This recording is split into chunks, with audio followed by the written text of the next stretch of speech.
Now let's talk about some important key points of side control and how we can actually keep the position. So I'm gonna have side control on Dan here. His head's gonna be here, and I have my, so I was able to pass his guard, right? I was able to get past his guard, and I was able to get to the side control position.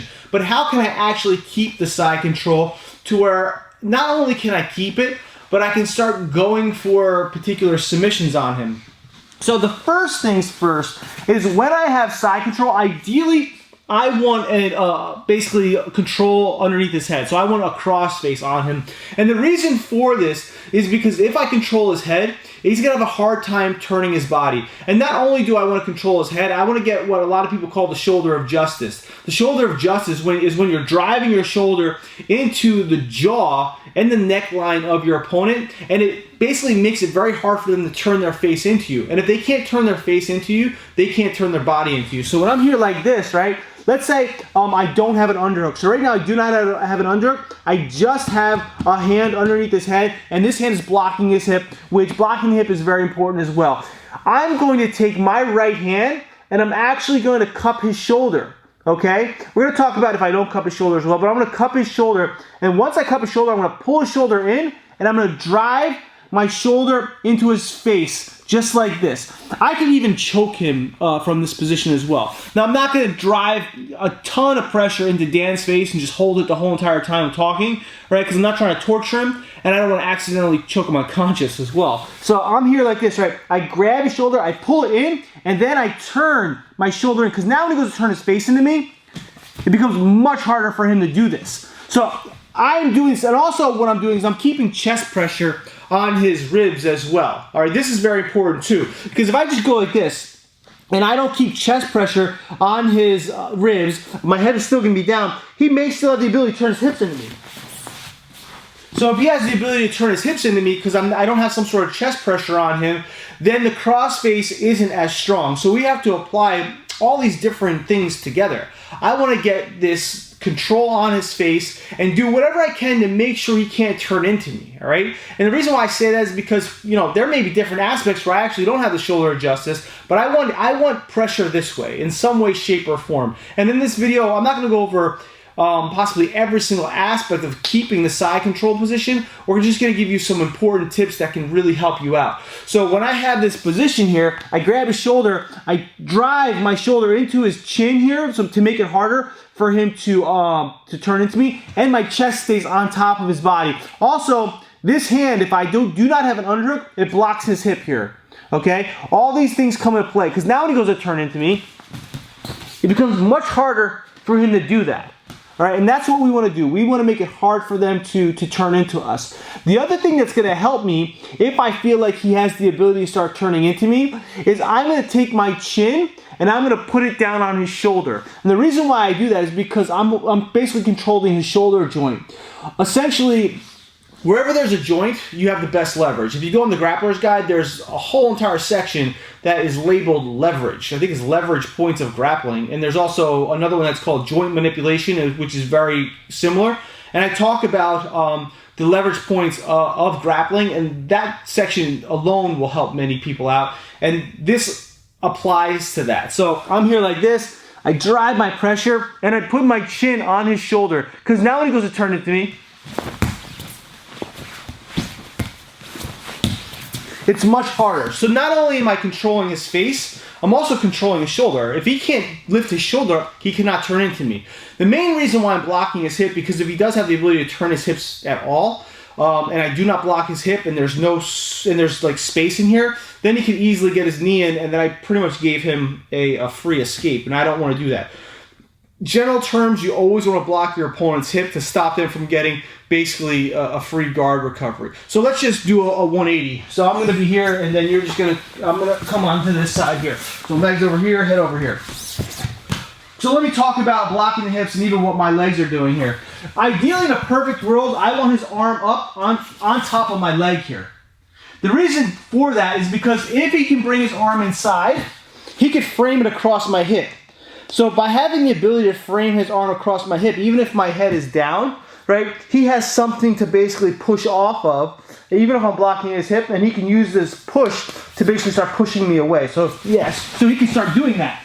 and he can use that to create space, disconnects from my arm that's controlling his hip, and then he can start working his escape. There's a lot of different aspects to controlling already, but if you do the best you can to cover as many bases as possible, it's going to increase your chances of having better control. And when you have better control, you're going to have a higher chance of actually going for submissions on them. So I'm here like this. I have my shoulder adjusted. I'm driving hard pressure here. I'm blocking the hip. Now see my knees? Ideally I want my knees up here like this. So my knees are up. They're not way back. I don't want my knees way back because he can slip his elbow in. I don't know if you can see that. So I want here. This is perfect world. Because now when he goes to bring his elbow back inside, it's much harder. So there's a lot of things. I'm controlling his head. I'm controlling his hips. I'm controlling his arm, and I'm controlling his shoulder here.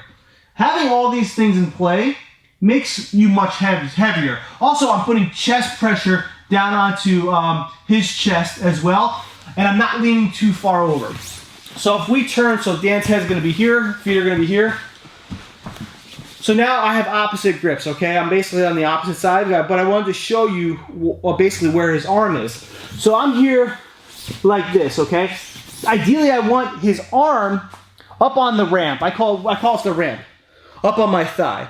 The other thing too is my elbow is on the inside of my knee. It's not on the outside here. The reason being, because if my elbow's on the outside of the knee, it takes pressure off of his face possibly, and it creates space for him. So he may have the ability to slide his elbow basically down my thigh and then get his elbow out. However, if I'm able to get my elbow inside my knee here, right? Now when he goes to do the same thing, it's much more difficult for him to do this. All right, this is a very important, a very small detail that actually makes a big difference. All of these are very small details that make a big difference. So I'm driving the shoulder pressure. I'm covering his shoulder with my head, either here or here. I like to use my chin, right? I'm blocking his hip, and then I'm bringing my elbow to my knee here, okay? Basically on the inside. Another point is, what if if I'm not blocking his hip with my arm? I want to get an underhook and start maybe going for arm attacks or something else along those lines. I need to block his hip with my knee if I'm not blocking it with my arm. So what I mean is, if we turn this way again, I have all these positions to play. If I want to move, let's say this leg goes out. If I want to move this arm here, I have to replace it with my knee first. Okay? Now I can take this arm out and then come in, because now I'm blocking his hip with my knee. So when he goes to turn his hips, it's still hard because I'm still blocking his hip. If I want to move my leg, I have to put my arm here first, and then I have to move my leg, and then I have all my bases covered. With that, when I do have the underhook, and we turn this way, so it doesn't really matter what side you're on. Okay, so we're here like this. I have the underhook now. Whichever hand is underneath the head should be on top. Okay? The reason for that is because if I take the hand that's underneath the head and I bring it on the bottom and I'm putting pressure and he goes real hard to turn his face in, turn your face in, he may be able to do it a little bit. It's still going to be rough for him. All right? If I drive tons of pressure, he still may not be able to turn his head in. However, I'm just going to do this here, and I know for a fact he feels a difference. You feel a difference? Yeah. So as soon as I take this bottom hand and I switch it to the top, it immediately, I don't know if you could see, I'm not trying to torture him, but if you could see him kind of like squiggle a little bit, as soon as I take this hand that's underneath his head and I switch it to the top, it creates a lot more pressure on the person, and it makes it more uncomfortable.